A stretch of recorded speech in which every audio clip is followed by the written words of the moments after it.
Today I'm going to turn Keroppi into some light and fluffy matcha green tea pancakes. And what I use for his face especially is so delicious.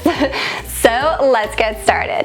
So into a large bowl, I'm going to add some flour, some sugar, baking powder, salt, and the matcha powder. And whisk that all together.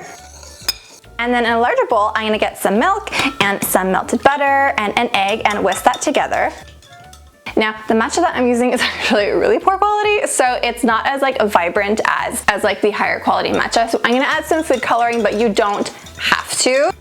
And then I'm gonna add the dry ingredients to the wet ingredients and mix until it's just combined. So let's go over to the stove, and I am going to spray a frying pan, forgot what that term was, I was gonna say baking sheet, with some cooking spray and dollop some batter on top. Now I like small-ish pancakes. You can make whatever size that you like. You just wanna wait until you start to see a lot of bubbles on the surface and the surface kind of loses its shine. That's how you know that it is time to flip the pancake over.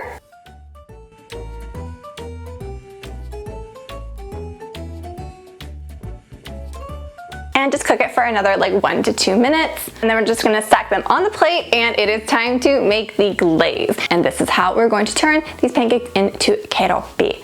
I'm gonna get some cream cheese and mix it together with some powdered sugar. Now I'm gonna divide the glaze into a couple little bowls. One I'm gonna keep white, that's for his eyes, and then the other one I'm gonna dye black. Then to the rest, I'm gonna add some more matcha, but I don't think it's gonna be vibrant enough.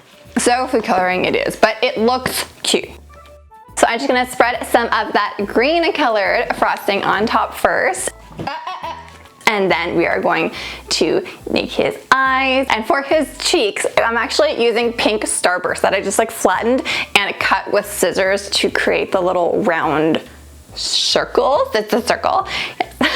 And then his eyes and his mouth with the black frosting, and look at how cute. Oh my gosh, this is the best breakfast ever. And do you know who also likes cream cheese frosting? Paddington!